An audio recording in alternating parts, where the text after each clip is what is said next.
Welcome to this high-impact conference session on self-critiquing for success. My name is Suzanne Kail, and I teach English 10, Honors English 10, and CCP College Writing 1 and 2 at Sandy Valley High School. I've been a teacher for about 20 years now, and I have a master's degree in composition studies. My favorite part of being an English teacher is teaching writing, and so I'm really excited about having the chance to talk to you today about some of the things I've learned about helping students develop their skills in self-critiquing their writing.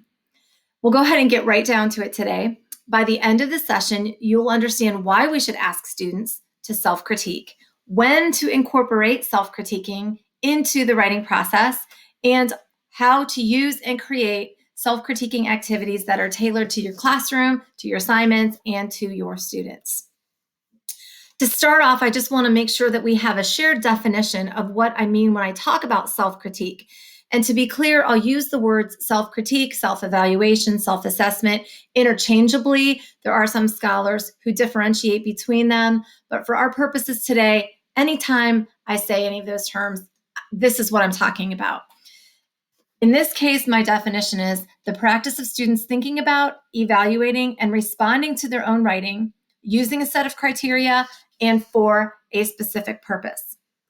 There are a lot of different benefits of self-critiquing, and you can see I've listed those on the side. I'm going to talk about some of those in just a little bit more detail in just a second here. The first couple of benefits that I think are the most important benefits of asking students to self-critique is that self-critiquing encourages ownership of their writing through autonomy and independence.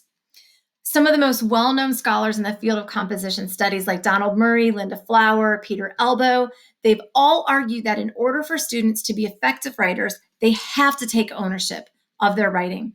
And because self-critiquing asks students to take charge of their writing and make independent choices, it encourages that kind of autonomy and independence in emerging writers that we really want to see. Murray and others argue that students are basically having a conversation with themselves when they're doing the writing process and when they're revising, an internal dialogue, so to speak. And this conversation usually includes reflection and decision-making. So when we ask students to self-critique and evaluate their own work, it's like asking them to move this conversation with themselves from the internal to the external. And that creates cognitive awareness around those internal conversations. For students who might not be having those in-depth conversations or very productive conversations with themselves about their writing, the self-critiquing encourages them to start having the conversations or to help them enrich the conversations that are already happening, which then is going to encourage them to make deliberate decisions about what they should do next with their writing project that they're working on. It's argued that these internal conversations add to what scholars call working memory, or that body of knowledge that students have about the steps and the strategies and the processes that all go into creating an effective piece of writing. They argue that asking students to self-critique helps to build this working memory to help students move from the novice toward that expert phase of writing. And when I think about it, it makes a lot of sense. When we ask students to self-critique, we're asking them to focus on their attention on specific qualities of the writing. And when they do that, they can build their conceptual understanding of abstract writing concepts, things like unity and development and coherence, that they otherwise just don't understand. When they do that, that builds the working memory so that they can better evaluate their own work, which leads to the better internal dialogue. And once they've got that internal dialogue, they can make those good decisions about their writing, which is the self-regulation, that ownership that we want to foster. So then they're improving their writing on their own, which is the sense of autonomy. And so at the end of the process, we're growing all of these things in students when we ask them to self-critique. A second benefit of asking students to self-critique is that it encourages meaningful revisions as opposed to just a set of tasks that the teacher is asking them to do. So what I mean by that is, as the teachers, we're typically the ones in charge. we give the assignment, we read the student work, we grade the student work, and we provide the feedback for them. Kind of like that chore list that mom gives you, and you've just got to check everything off. And so students often do that with the revising. They check everything off and they try to do what we tell them to do just to make us happy or to get that good grade. And that's assuming that they even understand our feedback in the first place, which we know that often they don't. So self-critiquing encourages meaningful revision because it essentially removes the teacher from the equation to a certain extent. When students revise after they've self-evaluated, they're doing so to please themselves rather than to please the teacher. And that is building the intrinsic motivation necessary that's to foster that real lasting growth and learning that we want to do. After the initial self-critique conversations that writers have with peers and teachers, they are developing their understanding of the expectations and the standards and the language that teachers use when they're discussing writing. So that's another benefit. Some other practical benefits include things like reinforcing writing as a process. When you ask students to self-critique and then revise, there's no more of the one and done. It also can help ask students to articulate the assignment's requirements, because the students are having to match their work to the specific directions or requirements of the prompt, assuming that the teacher is the one who's given the prompt. Certain types of self-critique helps to improve their understanding of domain-specific vocabulary, which we'll get some examples of in a couple minutes here. It helps students prepare for effective peer critiques, and it helps them create concrete revision plans. So to be fair, there's a lot of benefits to having students self-critique, but if you've been teaching for more than 2 hours, you know that there are a lot of things that sound great in theory, but don't always hold up when you put them into practice. And that can happen sometimes with self-critiquing too. It does present its own problems and challenges, but I think that we do have ways of overcoming them if we acknowledge them. So the first problem is that students sometimes have a poor understanding of the task of self-critiquing. If they haven't done it before, they're not going to understand what to do. And consequently, their self-critiques are not going to be effective. We can address the problem by explicitly modeling a self-critique process, by giving them guided practice in self-critiquing and clearly articulating the expected outcomes and the goals of self-critiquing exercises. A second problem with self-critiquing can be the student's limited ability to analyze their own writing, or any piece of writing for that matter. We do ask students to analyze literature all the time, but not all students get practice analyzing other student writing. And most of the time, they're not asked to analyze their own at all. So students can expect that if we give them something to read in English class, it's automatically good or it's automatically correct. And so they see essay critiquing as the teacher's job. So they lack those basic skills and the confidence to identify their strengths and their weaknesses. So again, though, with the modeling and explicit instruction, it's possible to overcome that obstacle, and students can learn very quickly how to analyze their own texts. A third problem is that students sometimes lack the psychological distance necessary to effectively self-critique their own work. And we know what this looks like. There are students who are just so in love with what they've written that they can't possibly think any word could be changed whatsoever. They feel like they know what they're trying to say, and they've read it over. They don't know how to identify the gaps and the awkwardness or the vague ideas or organizational issues. So we do have that to contend with. Again, I'm going to go back to the whole contention that modeling and practice will help encourage the kind of psychological distance. One of the types of self-critiques we're going to discuss, reading through the lens of the audience, specifically encourages students to step outside of themselves as they look at their work. And through more practice, these things can be, at least to a certain extent, overcome. So let's get on to the how and the when of self-critiquing. What are some of those different methods that we can use to self-critique, and when can we use them in the writing process? The first method I'm going to talk about today is what I would consider a teacher-centered self-critique. And the first few that I'm going to introduce are sort of teacher-centered. And these are the type of critiques where the teacher creates the tasks for the students to perform on their essay draft to guide them through the analysis of their work. It's especially good for students who have not done self-critiquing before, who don't know where to begin and don't really know what to do. So this first method is called highlighting the draft. And I know it's not really uncommon for teachers to ask students to highlight certain parts of their essays, oftentimes using different colors. You might have students highlight the hook of the essay in orange or the thesis in blue, and so on and so forth.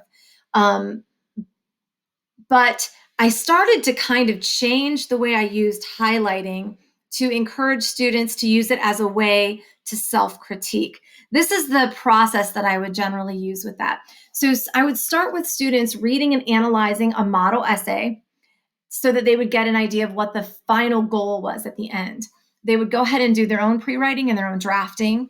And then in step 3, I would give them some instructions that were based on the analysis of the model in step 1. And they would highlight their essays, do that self-critique. And then from there, develop questions that they would take to peer groups for critiquing, which is an optional step. You could have them go straight from their highlighting to the revision plan and then work in peer critique later on as you wish. I'm going to give you an example of some sample instructions. And I'll talk a little bit about how this particular assignment looked. So in the class where I used this self-critique, our students had read a speech by Roosevelt and a speech by Kennedy, and their essay was to compare and contrast some different elements of these two speeches. We had discussed the speeches at length, and they'd been given the prompt, and they had done the pre-writing, and they had done the first draft of the essay.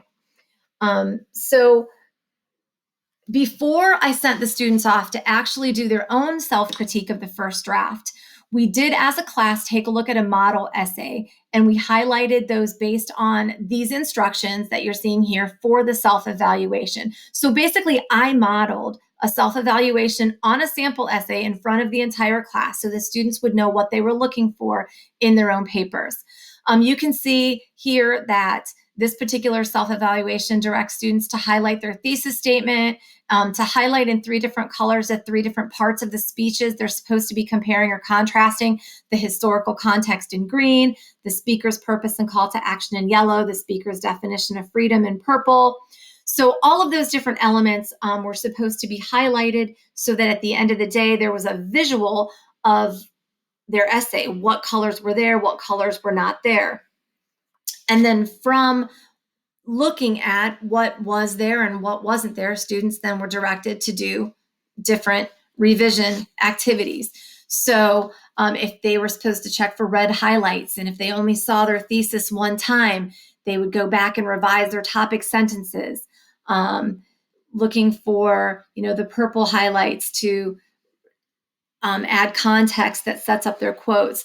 So I would tailor the revision instructions to the self-critiquing activities so that students would know immediately where to go to improve their papers.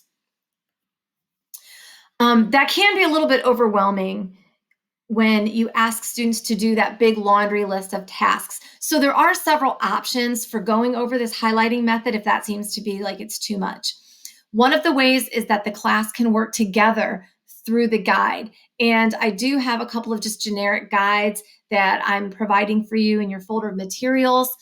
So if you're doing a model for the entire class of how to self-critique an essay, you could then also just kind of lead the class through each one of the steps, have the students do step 1, walk around and check their progress and see how they're doing before you go on to step 2. The other option is to have a student just work completely independently and go from one task to another. With my honor students, this usually works very well. They work very well independently and like to work at their own pace. For other students, for example, the English 10 inclusion class that I have, I find that sometimes that long list of different things to self-critique is too much and too overwhelming for those students. So in those cases, I might focus on only one or two elements to highlight, and my list might only include 1 to 3 different things for them to highlight and analyze at a time.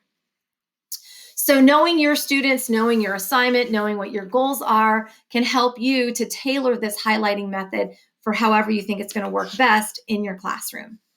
There are several benefits to this highlighting method, even though there are drawbacks as well. So a couple of the benefits. First of all, I find that explicitly teaching students what elements of an essay look like when I do those models helps them then to see that element of writing in their own essays. So when we together highlight what the topic sentence looks like in the model essay, they can more easily find their topic sentences in their own essays.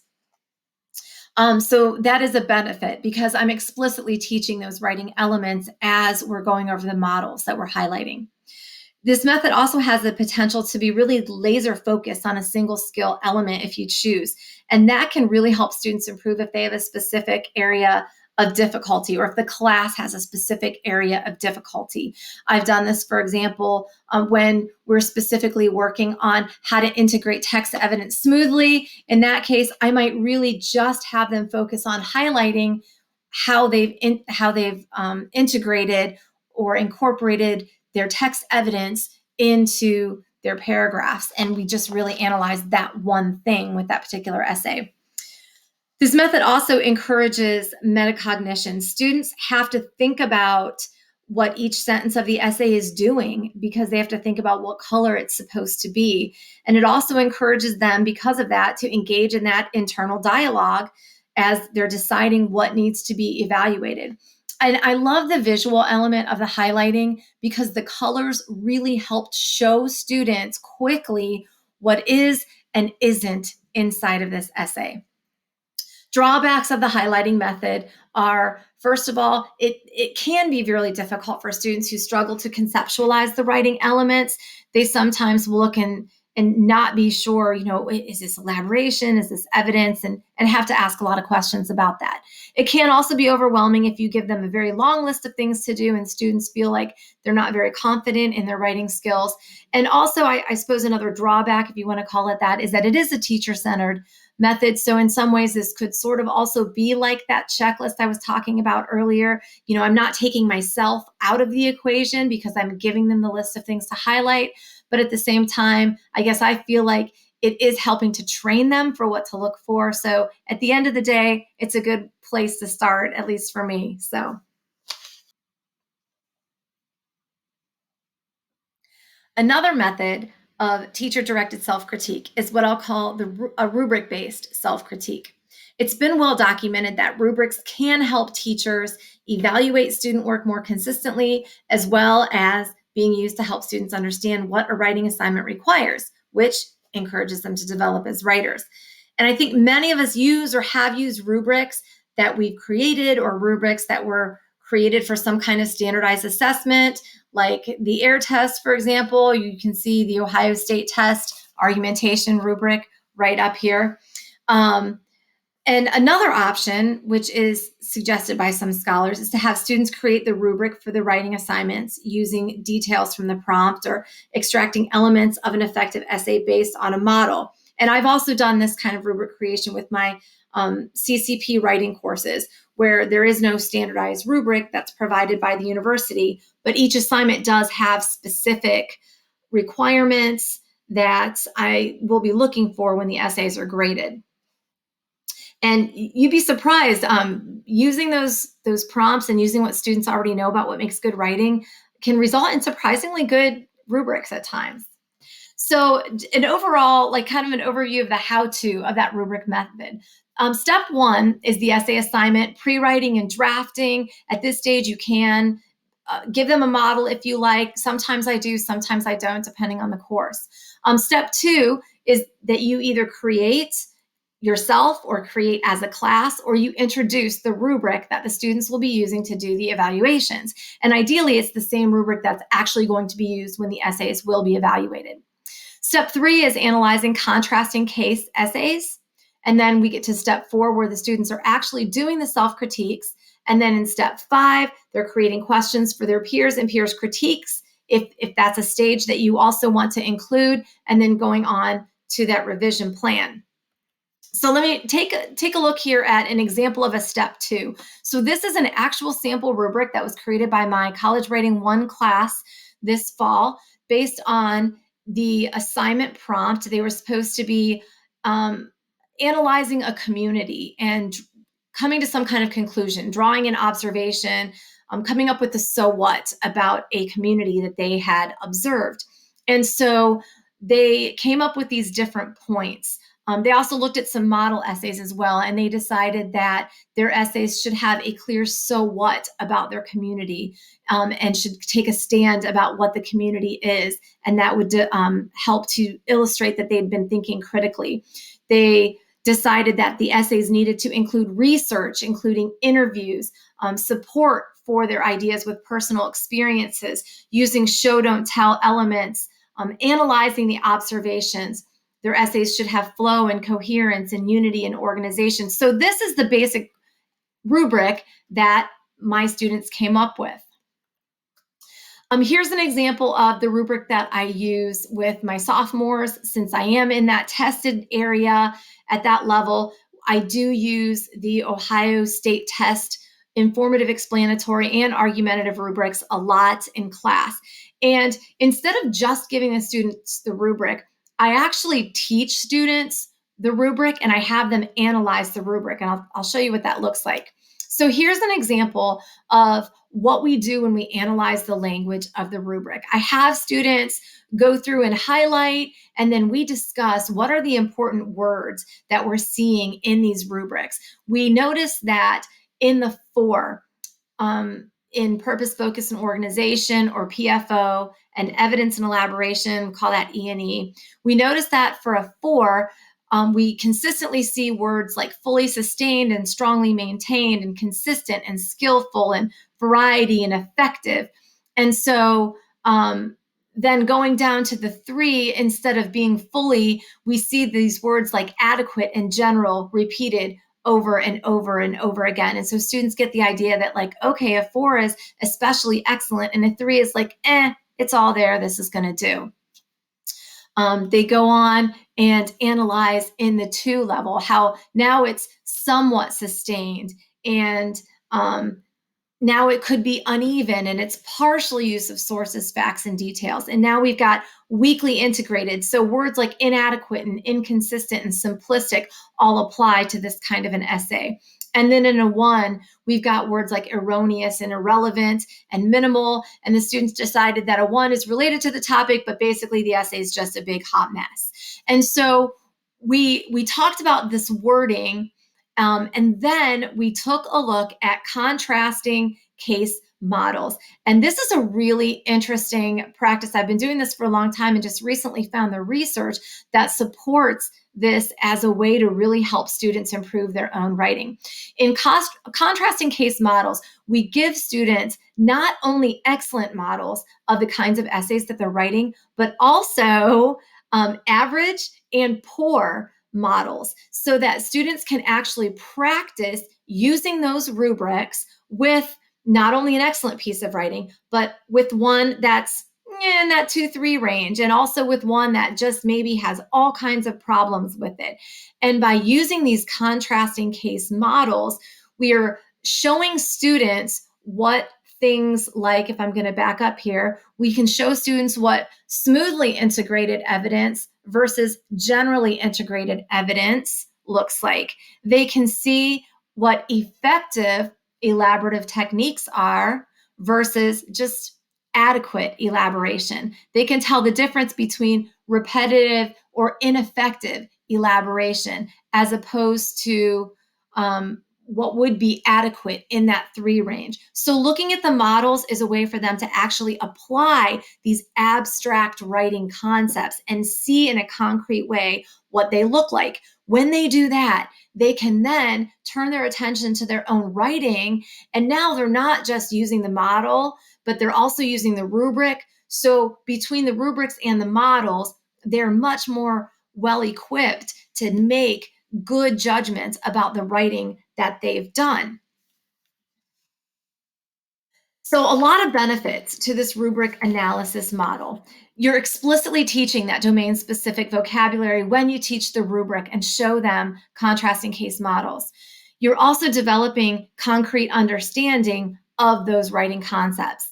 They're understanding the assessment materials, and especially if you're teaching in a tested subject area or a grade level, when those students are going to take the standardized tests, it really helps demystify the whole process when they see how they're going to be evaluated at the end. Again, what we're doing here is moving students toward independent assessment because they've got this rubric and they're looking at their piece, which is more holistic rather than targeted and step by step. And now we're moving a little bit away from teacher directed. It's a little less teacher directed in the highlighting because the students are choosing which elements of those rubrics that they're focusing on when they're evaluating their own papers. Drawbacks to this method are, first of all, because it is holistic, it can be overwhelming and difficult for students who are struggling to conceptualize those writing elements. And it is still primarily a teacher or assessor-centered exercise because oftentimes we are providing with those students with those rubrics that they are using to self-evaluate. So those can be some drawbacks to using that rubric analysis method. So the next group of self-critiquing activities I would like to introduce are a little bit more open-ended and student-centered. They're based a little more on student goals and purposes as opposed to being teacher-directed. And so the first one that I want to talk about here is called the reverse outline. And we've probably all asked students to do an outline of their main ideas and the evidence that they're going to use when they get ready to draft their papers. This task has them do the opposite of that. They're to create an outline of the paper that they wrote, much like if they had to write an outline of a chapter of a textbook. And there's a couple of different ways you can go about doing this. So generally, after students complete the first draft of their papers, I ask them to reread each body paragraph of the essay, and they identify that one main idea that that paragraph is supposed to be developing, and then nest the evidence that's supporting that main idea underneath it. So creating what looks like an outline. You can see in the picture here, the student has kind of jotted down some notes here that looks a little bit like it's in an outline form. As they worked on their reverse outline for this particular research paper that they had done. So sometimes this is 3 different ways I've used this reverse outline. So sometimes what I'll do is just to write the notes in the margins, the what and the how and the why of each paragraph. So in other words, what is this paragraph about? How is this paragraph supporting your thesis statement? Why is this paragraph here? So you would think that those are really simple questions to answer, but students find really quickly that sometimes they don't know the answers to those questions. And it definitely makes them rethink what they're doing and why information is going where it's going, and can help them to reorganize or organize more effectively then.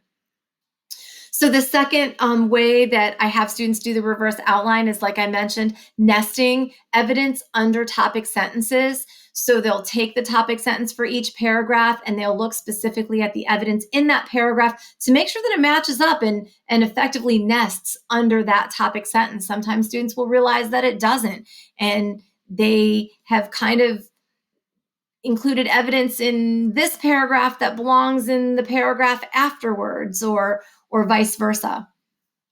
The third way that I've had students do a reverse outline is actually in a very broad way, starting with the thesis statement and then listing their topic sentences underneath that thesis statement, only looking at every topic sentence.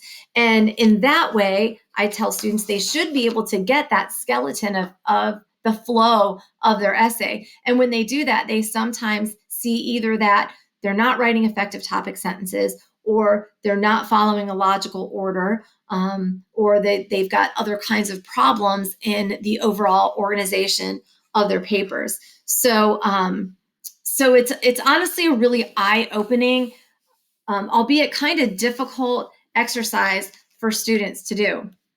And that takes me to the benefits and the drawbacks. So, like I said, it is a benefit. This is a great exercise if you really want to focus on organization and evidence.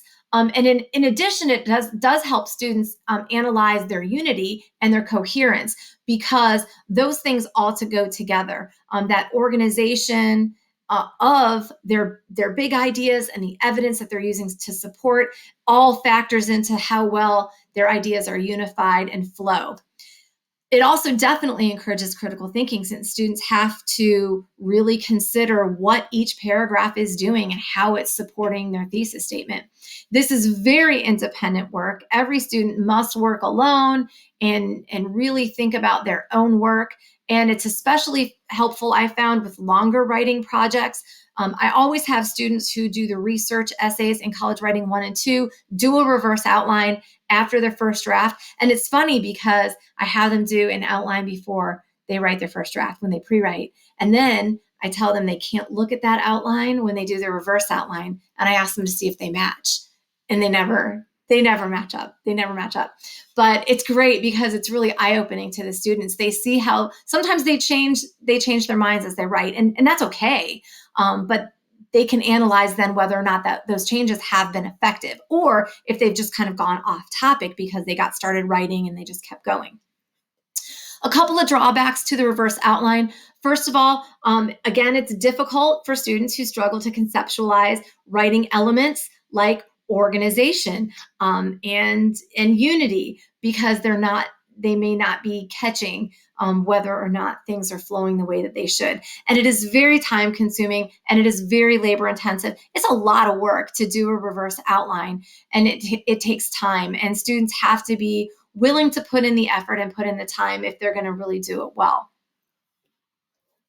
Method 2 of the student-centered self-critique is called reading through the lens of the audience.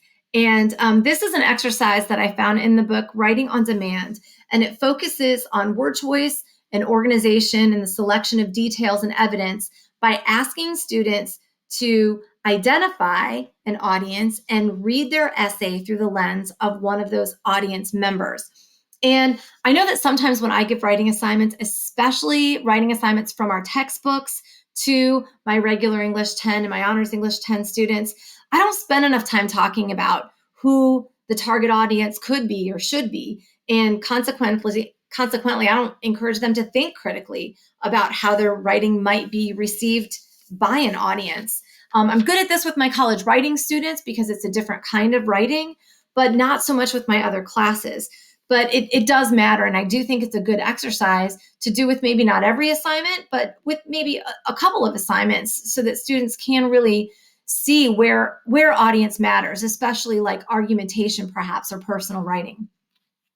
So here's the process that I use when students read as an audience member. The first thing that they have to do is identify who's your target audience. Who needs to hear the message that you're trying to get across? What are their attitudes and their beliefs and their values? What do they already know about the topic? And how do they already feel? What are their preconceived ideas and notions? Once students have identified those things, then they can take a look at reading their paper and analyze through the lens of that audience. How effectively did I explain the background information? Did I give enough, or did I tell them things that they already know? When they're thinking as an audience member, they can analyze, does my word choice help develop an appropriate tone? Am I demonstrating respect and understanding of my audience? Or is my word choice, is my tone off-putting to someone who might think differently than I think? So in this particular exercise, like I said, I found that it's especially been good with students writing argumentative essays who feel very passionately about their topics. Those students have a hard time with that psychological distance because they feel so strongly. for their point of view. And so forcing them to step into the shoes of the other, of the people who they might want to persuade, helps to create a bit of that psychological distance to determine how their work is going to be perceived by that other audience. So I think that that's a really important thing for our students to learn how to develop, since the whole point of writing is to be able to communicate effectively with other people. So like I said, several of the benefits include the fact that students do develop audience awareness and they're forced to consider its importance in conveying their message. It's critical thinking activity. It's a focused activity because students are looking at word choice and tone and organization of ideas, selection of details and evidence. And it again is very independent work, which is developing that ownership and that autonomy. The drawback is that, again, it is difficult for some students to identify an audience and to think like their target audience thinks. And so that can be a challenge in some cases for students. The third method of a student-centered self-critique is a method that I call focus growth areas. And in this particular type of self-critiquing activity, I'm encouraging students to transfer their learning and really to pay attention to my comments on their work. I require my College Writing 1 and 2 students to identify focused growth areas for each of the essays that they write. The student chooses their own goals for the essay based on a couple of different things. It could be their own perception of their strengths and weaknesses as writers. So I know that I have a problem with run-on sentences, so I'm going to make writing complete sentences one of my focus growth areas for this particular essay. Other students might use comments on graded essays as a focus growth area for the next essay. For example, if I left a comment telling a student they needed to work on elaborating on their evidence and explaining how it supported their thesis, then effective elaboration might be their focus growth area for the next essay that they write. Another way they could choose a focus growth area could be based on some kind of stylistic technique or focus area that we've been working on in class. For example, after a lesson on avoiding vague and filler language, several of my students chose avoiding vague and filler language as their focus growth area in their essay, so that they would pay special attention to removing that kind of language before they turned in their final copies. And then when they do turn in their final copies of their essays, they need to identify what these areas are. So they put them right on their title page and tell me what those areas are. And they comment on the progress that they've made on that skill. And then when I grade those essays, I evaluate those, I pay special attention to those focus growth areas when I'm grading their essays and comment specifically on their growth in those areas. So it's kind of nice. It's a bit of a differentiated approach to self-critiquing and to evaluating student writing. So I do weight how they are developing in their focus growth areas a little more heavily than I might weight some of the other elements, because I do really want to encourage them to be independent and to take ownership of their own learning. So it's been a pretty successful method of helping to develop those kinds of skills. Some other self-critiquing options that I've used in the past, and these are a little more open-ended and kind of quick and easy ones to do, honestly. So the first type is the list of pluses or minuses. So this is when I might have a student reread their essay, or even maybe after they've looked at a model or they looked at a rubric, and they just make a list of the positive attributes of their essay based on that first self-evaluation, and a list of what are the things that you're noticing are lacking that you need to work on as you revise this particular essay. The second one there is finding the gem. And I got to be honest, I don't remember where I learned or heard about this idea of the gem, but it's not mine. I took it from somewhere, so I don't want to claim it as my original idea, but I love it. In this case, what I ask students to do is find a gem in their paper, and it could be a paragraph, it could be a sentence, it could even be a phrase. And then they share it with the class. We all go around and we read our gems and we share those with one another. And in that way, it's promoting students' confidence in their own writing. It's developing the class as a community of writers. And it's so awesome to see students responding to one another's writing in a positive way and applauding one another and encouraging one another. And they're so proud of themselves when they share their gems with the rest of the class. So that's a really fun, quick activity that is a way to help students pay attention to what they're doing right. Because, I mean, aren't we all encouraged when we know that we're doing something well? Then the last type of self-critiquing option that I've listed here is just a reflective free write. And this is the type of critique that I have students do usually at the end of a project. And this helps to develop that metacognition. I ask them to reflect not only on the qualities of their final product and those focus growth areas, but also to reflect on what they've learned about good writing and what they've learned about the writing process and their personal writing process and about themselves as writers during the course of developing the essay. And so they're considering their learning in a much more broad context. And it's not just about the writing, but it's about them as a student as well. And I think that that's really important to help develop students as writers. So up to this point, I've focused heavily on how self-critiquing can be used to address substantive issues in essays, things like focus and development and organization and style. But I don't want to forget editing. I have a couple of suggestions for ways students can self-critique their essays for the purpose of attending to word choice and mechanics and grammatical issues. So the first is backward reading. And this is when you would start reading your essay at the end. And it especially works well when you read out loud. And you read sentence by sentence, starting with the last sentence of your essay first. And in this way, students break up the flow of ideas, and it forces students to look at each sentence of their essay in isolation, which often does make it easier to assess whether or not the ideas are expressed clearly, whether they're punctuated correctly, whether they are fragments or sometimes run-ons. And it's not technically the right way to recognize the complete sentence, but we all know that often listening to a sentence can help signal whether or not it is a complete idea. So the second method of self-critiquing to edit has to do with the sentence length analysis. And you could do this by having students count the number of words in a sentence and just using hash marks to see, in this particular paragraph, I've got, 5 sentences that have 7 or fewer words and only 2 sentences that have more than 7 words in them. Like, wow, I've got a lot of short sentences.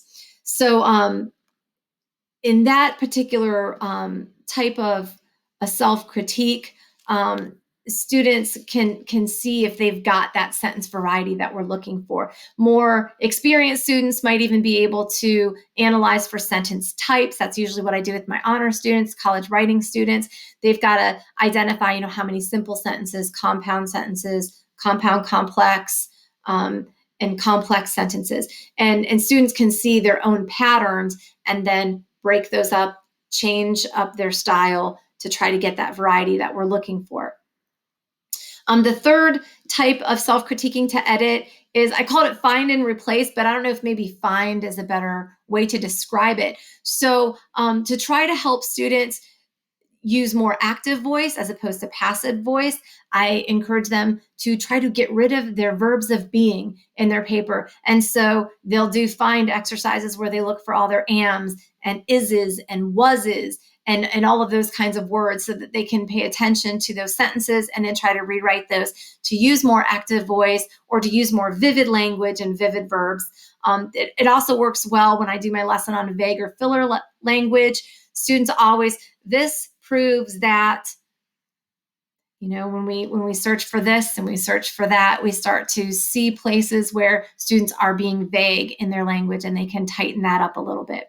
So those types of self-critiques do help students pay attention to more specific types of issues with their paper. I would probably do those type of self-critiquing activities toward the end of the process because I wouldn't want students to be messing with sentences that might ultimately get deleted or changed in the course of a larger revision. So speaking of process, I just want to talk quickly about where to use self-critiquing in the writing process. I've kind of alluded to it a couple times as I've been talking about the different methods, but just to be really clear, I want to make sure that I do talk about specifically where this can be used in the process. So one place that you can use self-critiquing in the process is after the first draft. You can use a self-critique so that students can develop questions so that they can then move on to the peer critiques. Or they can self-critique to create questions for a teacher conference, or self-critique to go straight to that revision plan. Or the arrows could show you an entire process. Students could self-critique after the first draft to create questions for the peer critique, which could then generate the questions for a teacher conference, which could then cumulatively generate that solid revision plan so students know what to do with their essays. Another suggestion from the book Writing on Demand, again, they recommend using self-critique in the process after a peer critique. They think that peer critiquing helps set students up to more effectively self-critique their essays. And that's probably true. I'm not going to dispute their research.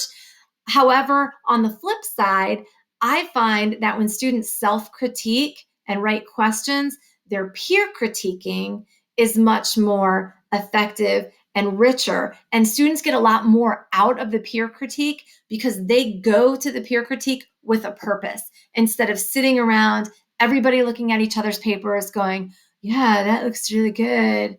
Yep, I think you need a comma there. So I found that that I actually prefer to do the self-critique before the peer critique, but certainly you can do it the other way around if you think that that's going to work better in your classroom. Another time that you can use self-critique in the process is after students have done a revision or after they've done a final copy. You could ask them to assess the learning. I talked about that when I talked about the reflective free write. Sometimes I do also have students actually highlight their focused growth areas or highlight those elements that I asked them to highlight in the first self-critique. I ask them to do a second self-critique on their final copies and highlight again so that they can see and I can see very quickly what is and isn't in that final copy as I get ready to evaluate it. And one final place that I think you can use self-critiquing in the process, and that is after the grading is done. So we know that we spend tons and tons of time making comments on student essays, and we want them to read our comments and we want them to transfer this learning. And so often students look at the number or they look at the grade and then they toss it or they click out of it and they don't read our comments. So I found that asking students to do these different activities after the grading is done and to think again about their essay once it's been evaluated helps also to develop those ideas of transferring skills and to develop the working memory and to develop their sense of what makes a good piece of writing. So you could have students read and paraphrase your comments to make sure that they understood the comments. You could ask students to reflect on or to respond to your comments on their essays. Or you could just ask them to, take a look and read your comments and then create their focus growth areas immediately for their next essay or create goals for their next essay based on your evaluation. So the final thing I want to talk about here is how to create your own self-critiquing materials. And this is kind of a process that I use when I think about how I'm going to put an essay unit together. So I'll either create or select a rubric.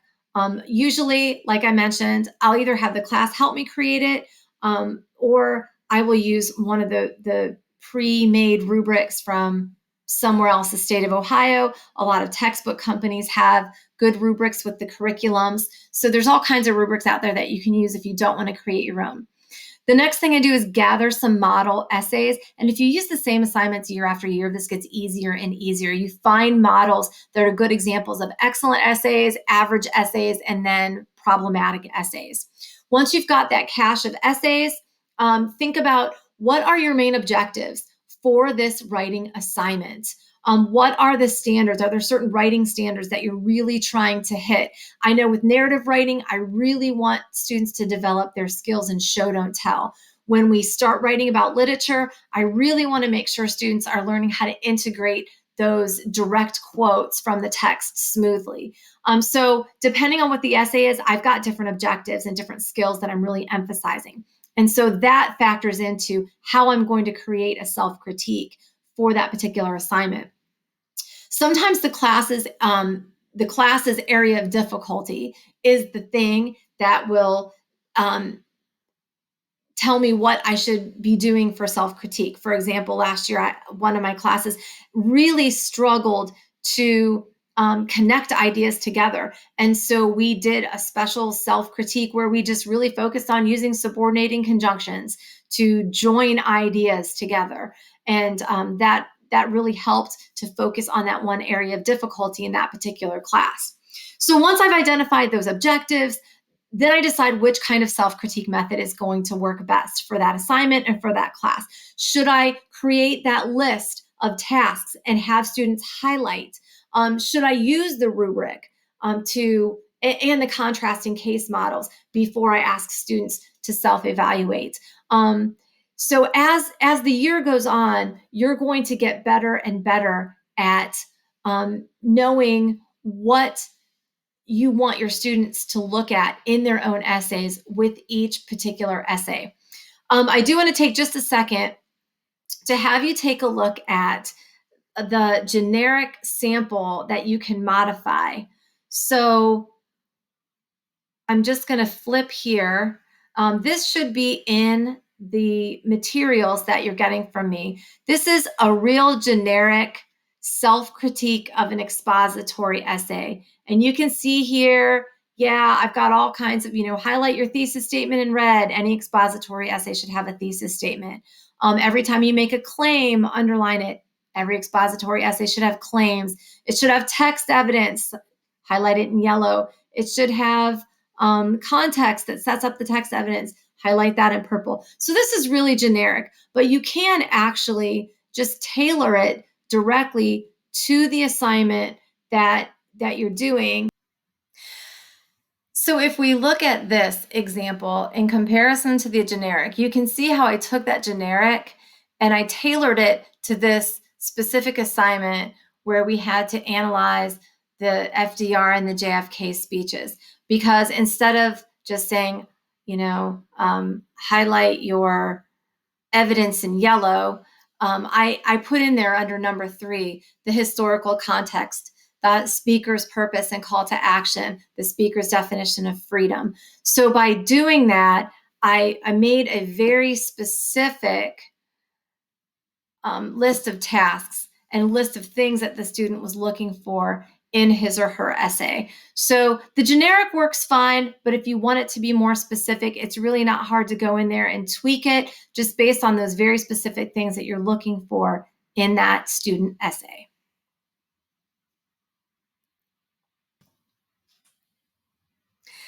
I know I've thrown a lot of information your way in this session. Hopefully, you'll be able to walk away with at least an idea or two that could be adapted to your classrooms next fall as you think about how to help your students become more independent writers. And I just want to leave you with this one final note about self-critiquing. I found that self-critiquing is not just theoretically sound.